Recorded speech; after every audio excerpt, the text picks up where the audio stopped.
Bonjour à toutes et à tous, bienvenue dans l'émission 100% Paris Turf. On est ensemble aujourd'hui pour analyser la réunion de samedi à Vincennes avec en point d'orgue deux grosses courses qualificatives pour le Grand Prix d'Amérique, le Ténor de Beaune et le Critérieur Continental. Alors avec nous aujourd'hui nous avons Romain Poré. Bonjour, salut Romain. Alexia, salut à tous. Cédric Bloquet. Bonjour à tous. Et Arnaud Lecomte. Bonjour Alexia, bonjour à tous. Donc on va pouvoir attaquer tout de suite avec la première course de la Réunion.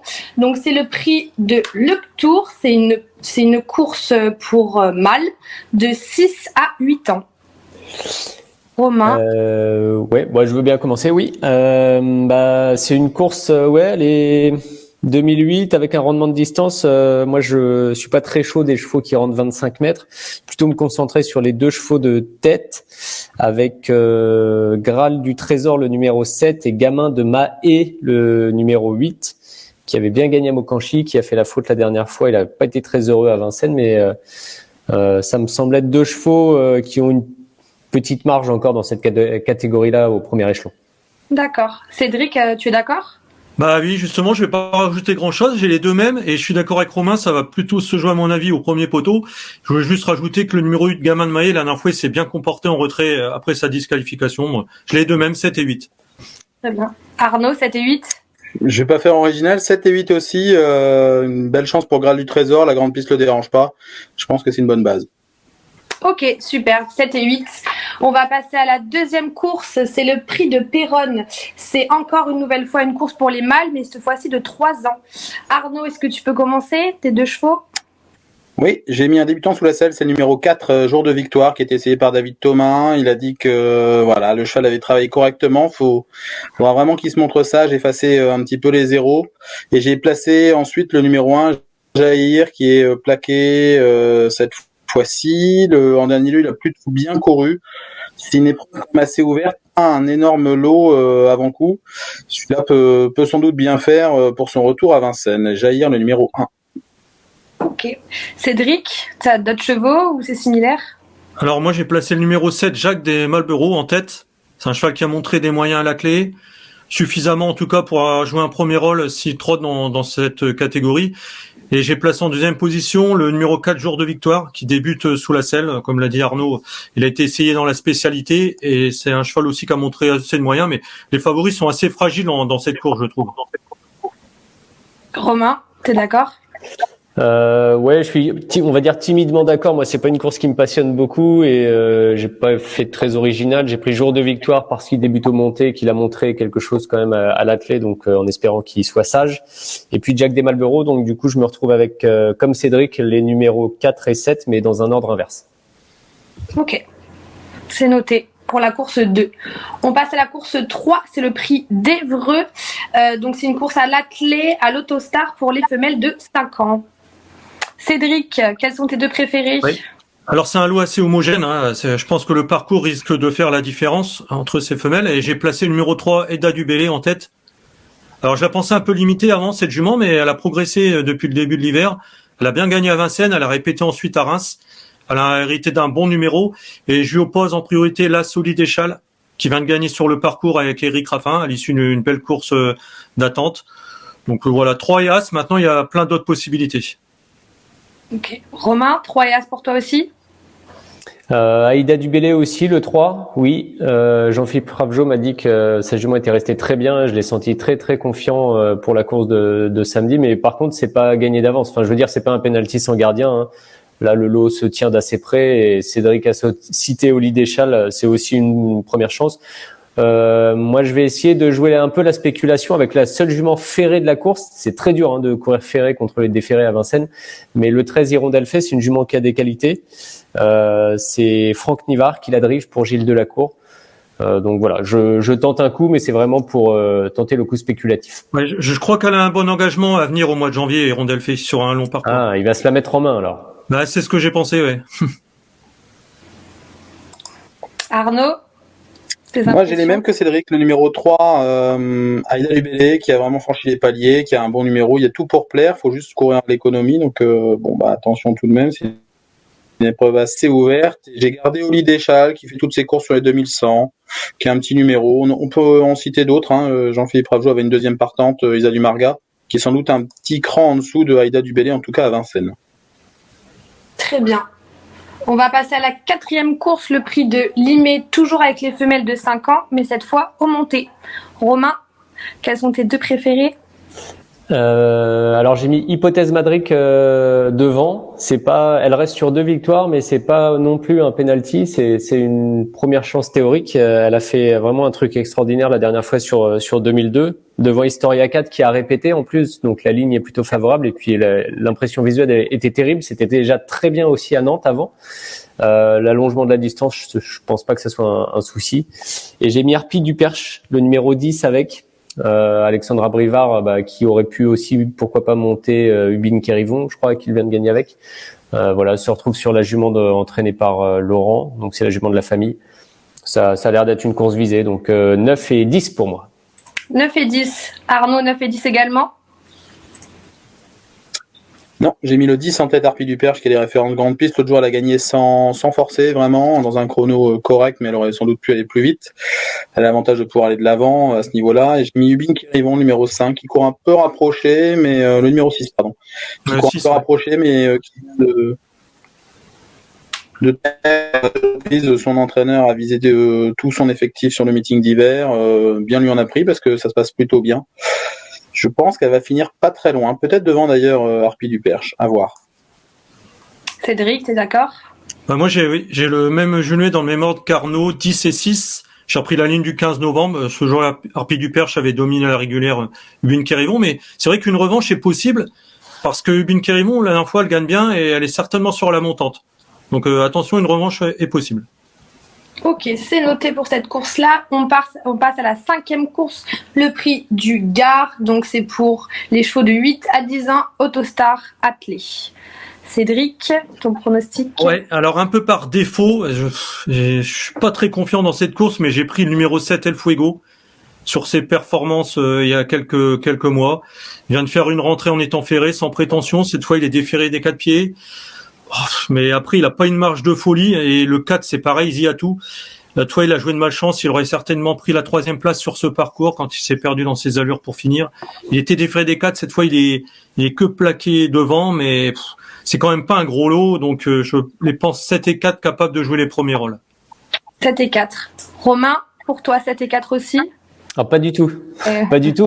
C'est révélateur par rapport à ce que Cédric disait. C'est une course compliquée où il y a beaucoup de chevaux qui peuvent faire l'arrivée. Il n'y a pas vraiment de favoris indiscutables. Moi, j'ai pris Élu Dugade le 3 parce qu'il a quelques atouts. Il aime bien la distance. Il est bien placé. Bon, Benjamin Rochard, c'est presque anecdotique, mais est en forme. Il est déferré. Voilà, le profil me plaît bien dans sa globalité, on va dire. Et puis, j'ai une petite note la dernière fois. Alors, c'était dans un terrain très, très compliqué à Cabourg, mais de DS de Cordée qui est revenu de loin bien finir. Franck Nivard encore, je le citais tout à l'heure pour Hirondelle Fée. Voilà, je me dis qu'elle peut être 3, elle peut être 3-4, voilà, dans un lot comme ça. C'est vraiment une course compliquée malgré le faible nombre de partants. Arnaud, est-ce que tu es inspiré?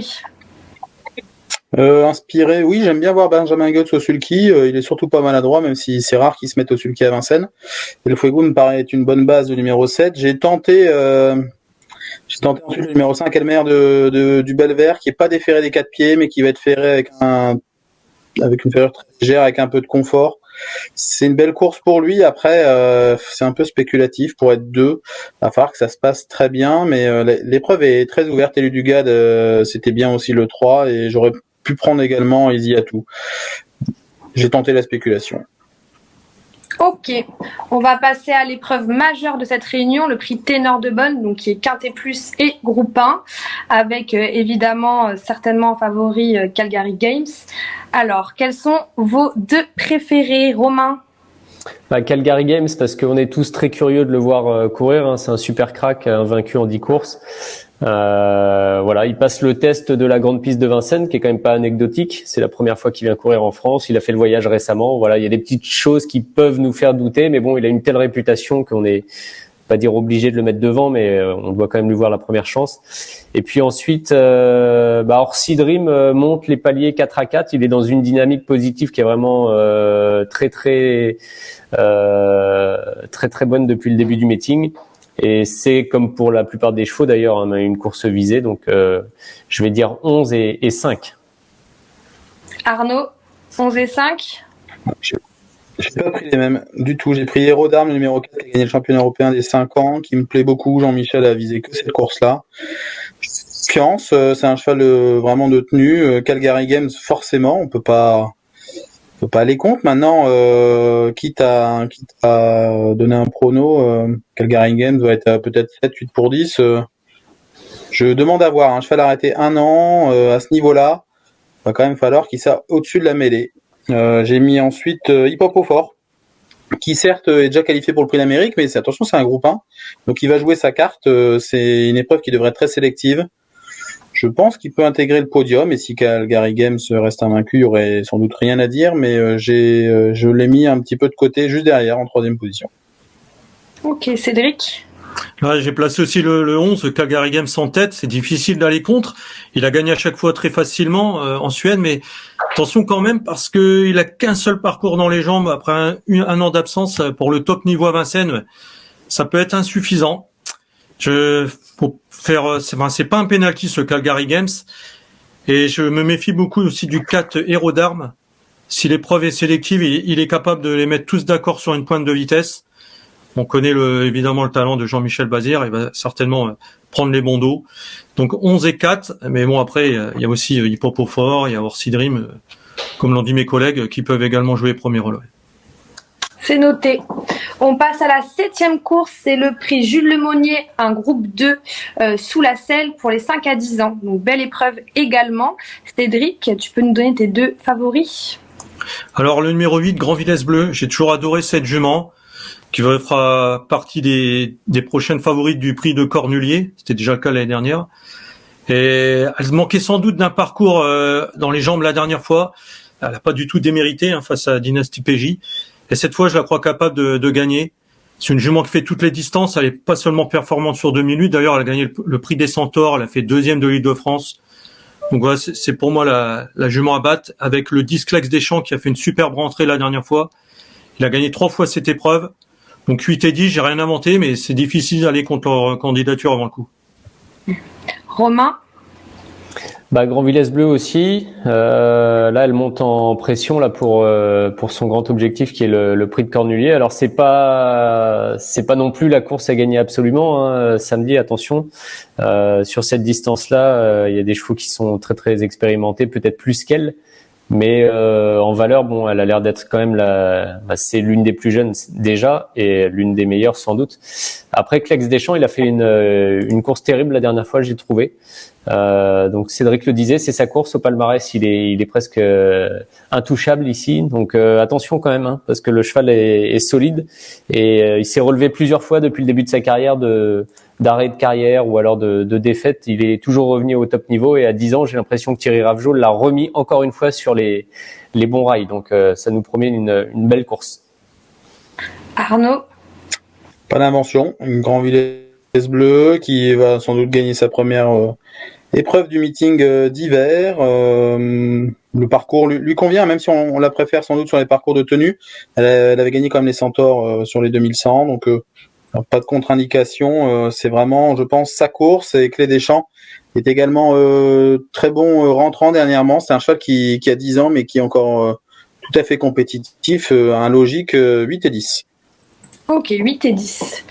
Pour la 8e épreuve, on continue avec une très belle épreuve, le Critérium Continental, le 2e groupe 1 de la journée et épreuve qualificative au Grand Prix d'Amérique. Arnaud, quels sont tes 2 préférés? On va pas faire dans l'original. Idaho Tiar doit gagner cette épreuve et c'est le meilleur de loin, je pense, du lot. En plus, ça s'est un petit peu éclairci. Il n'y a pas Italiano Vero au départ. Il n'y a pas Ideal du Pomo. Il a un super numéro. L'autre jour, il était enfermé. Il a jamais pu sortir. Thierry Duvalestin a dit qu'il irait devant cette fois-ci, qu'il prendrait ses responsabilités. Je vois pas qui pourrait l'inquiéter. Et en cas de course sélective, Instrumentaliste pourrait revenir de la deuxième ligne. Il a gagné la dernière épreuve préparatoire. C'est un cheval en pleine évolution qui a l'air de bien se calmer, notamment au départ. L'autostart le sert. Va falloir que ça se passe bien pour qu'il soit 2, mais il en a les capacités, je pense. Cédric, il a de Thiard également. Oui, voilà. Oui, le 2, Idaho Thiard, il a jamais été battu pour le moment sur les 2100 mètres de la grande piste. Bon, pour moi, c'est un penalty, hein, mais bon, il va être à 4 ou 5 pour 10. Et alors, moi, j'ai pas placé le 12 Instrumentaliste parce que j'ai peur justement qu'il y ait pas Cédric dans cette course. Si Idaho Thiard va devant, je vois pas on va l'attaquer dans le parcours. C'est pour ça que j'ai placé l'As Inoubliable en deuxième. Si elle parvient rapidement à prendre son dos, elle a fini 3e du Grand Prix l'UET et du Prix Marcel Laurent sur ce parcours. Donc j'ai mis 2 et As. Romain? Idaho Thiard, tout a été dit. Je pense que c'est le favori logique de cette course-là. Moi, je vais reprendre Call Me The Breeze, qui a alors un palmarès là depuis quelques mois, on va dire depuis l'automne, qui est un peu catastrophique. Il a 5 dernières courses, 4 disqualifications, alors qu'on le connaît un peu tous, ce cheval-là, il galope quasiment jamais. Mais c'est dur de voir ça à son palmarès. La dernière fois, c'était franchement très très bien dans le Bourbonnais. Il a été disqualifié, mais après la course, pour une faute au départ, peu après la volte. Et là, c'est aussi une course visée pour le meeting d'hiver, donc 2 et 3 pour moi. 2 et 3. On passe à la 9e course, le prix de Pierrefonds. Donc, c'est une course à l'attelé pour des femelles de 4 ans sur un parcours de vitesse. Cédric, tes 2 préférés? Oui, alors là, c'est une course très ouverte. Et j'ai placé le 15 Ibiza Bella en tête, bien qu'elle soit certainement meilleure sur les longues distances. Mais le style de sa dernière victoire m'a vraiment bien plu. Et en ce moment, les pensionnaires de Jean-Paul Marmion ne touchent pas terre. Donc j'ai placé le 15 et avec le 13 Idylle du Persil. Idylle du Persil, avec elle, c'est souvent une question de départ. Mais elle sait finir ses parcours. Cette fois, on a fait appel à Eric Raffin. 15 et 13, j'ai un petit regret, c'est le 2 Impérial du Noyer qui sera certainement sur sa distance, mais il fallait en choisir que 2. Romain? Moi, j'ai tenté. Alors, j'ai repris Hermila de Sommer qui avait fait 2-3 courses là au cours de ces derniers mois très plaisantes. Elle est ferrée, c'est pas un parcours facile. Paul Delacour, il mène beaucoup moins que les pilotes qui drivent tous les jours, mais c'est une pouliche qui a vraiment beaucoup de facilité et qui normalement a une chance dans ces lots-là. La dernière fois, elle a fait la faute dans la descente, ça allait très très vite à ce moment du parcours. Donc je la reprends et j'ai une petite note d'I Wanna Be Queen. La dernière fois en retrait, c'était pas pire. Elle est déférée des 4 cette fois. C'est une jument qui a déjà bien fait sur ses courtes distances. Et alors je sais pas exactement où elle en est, mais la vraie pouliche de Laurent Abrivard aurait certainement une chance à défendre dans cette catégorie. Ok. Arnaud, tes 2 chevaux? J'ai pris les mêmes que Cédric, j'ai mis Ibiza Bella, je me suis laissé entendre que Antoine Vils avait eu quelques jours de vacances, il va arriver survolté pour cette course-là. La jument, après 2100, elle a déjà gagné 2 courses, 2100, je demande quand même un petit peu à voir. C'est pas un penalty, elle peut gagner, mais c'est pas un penalty, elle est pas déclassée non plus. Et j'ai mis Idylle du Persil, qui est une jument qui manque un peu de réussite avec ses mises en jambe délicates, elle change souvent de partenaire, cette fois-ci Eric Raffin aux commandes. Va falloir faire le départ, comme on dit du côté des parieurs. Si elle a un parcours fluide, elle peut revenir, mais elle est vraiment dépendante du parcours. Ok. On va passer à la dernière épreuve, le prix de Merlereau. Une épreuve attelée pour les jeunes, 3 ans, sur 2100 mètres. Romain, est-ce que tu peux commencer? Bien sûr, avec plaisir. Alors, j'ai beaucoup hésité entre 4 chevaux. Le 4, Jasmin Précieux, Jigsaw Puzzle, le 5 et le 6, Jean Balthazar. Ils se tiennent d'assez près, ils ont beaucoup d'atouts, ils se plaisent sur ce genre de distance, courte distance et donc parcours de vitesse. Et j'ai finalement pris Jigsaw Puzzle, le 5, devant Jasmin Précieux, le 4. Voilà, j'ai privilégié les 2 numéros les plus à la corde, mais bon, c'était assez difficile de faire un choix. Et si Jean Balthazar vient à les battre, finalement, ce serait pas une grosse surprise. Arnaud, tu as les mêmes chevaux? Non, j'ai pris Jean Balthazar, numéro 6, qui excelle vraiment sur ce parcours-là. Et Pascal Castel n'a pas beaucoup de partants à Vincennes, mais il sait viser toujours très juste. Je suis d'accord avec Romain, c'est hyper ouvert. De toute façon, on a des courses de qualité et très ouvertes. J'ai placé Jigsaw Puzzle 2 fois deuxième sur le parcours, notamment au mois de novembre, entre-temps 11-8. C'est pas un gagneur, mais ce cheval-là fait plaisir à Julien Lemaire. C'est un fils des Roses du Chêne qui lui rend bien jusqu'à maintenant. Cédric? J'ai le même jumelé qu'Arnaud, mais dans l'autre sens. Je pense que le 5 Jigsaw Puzzle est capable de prendre sa revanche sur Jean Balthazar, qu'il avait devancé au mois de novembre sur ce parcours. Ce jour-là, il avait fini comme une balle, et il aurait gagné certainement 20 mètres plus loin. La dernière fois, il a terminé deuxième de Joshua Tree, qui est un cheval très estimé chez Jean-Michel Bazir. Donc pour moi, c'est sa course, même si c'est vrai qu'il gagne rarement. Et le 6 Jean Balthazar, j'avais hésité avec le 4 aussi, Jasmin Précieux, mais il a l'avantage de pouvoir aller devant. Alors que Jasmin Précieux doit subir la course, mais c'est 3 bons chevaux qui sont capables de gagner. Ouais. Ok, c'est noté. On en a fini pour ces 10 courses de cette très belle réunion de samedi à Vincennes. Est-ce que vous pouvez nous donner vos coups sûrs pour cette réunion ? Un cadeau pour Noël. Un cadeau pour Noël, ce serait sympa. Romain, tu peux commencer ? Je peux commencer. Comme je suis quasiment sûr à 90% que Arnaud et Cédric vont donner des chevaux à environ 1,50, je vais vous donner Hermila de Sommer, qui sera une cote dans la 9e, 909, Ferré. Voilà. 909 cadeau de Noël, du coup. Cadeau, mais presque déjà ouvert celui-là. C'est chocolat peut-être fondu. Cédric, ton coup sûr ? C'est le 708, Grand Villesse Bleu, on en a parlé tout à l'heure. Super jument qui peut gagner, même si c'est vrai, son grand objectif sera le prix de Cornulier. Et Arnaud ? Moi j'ai pris un 6e course, Héros d'Armes, pour battre le favori Calgary Games. Comme ça, Jean-Michel, il y aura bien 6, 7 ou 8 contre 1. Un peu comme Romain, j'ai sans doute ouvert un peu le cadeau en avance. Mais c'est là ou jamais, en tout cas pour le qualifier pour le Prix d'Amérique et avoir 2 chevaux pour Jean-Michel Bazir dans l'Amérique, parce que je vois pas trop qui va pouvoir mettre d'autres. Donc allez, on tente, c'est Noël, on n'a pas grand-chose à perdre. Super, mais très bien. On a noté tous vos pronos pour les 10 courses.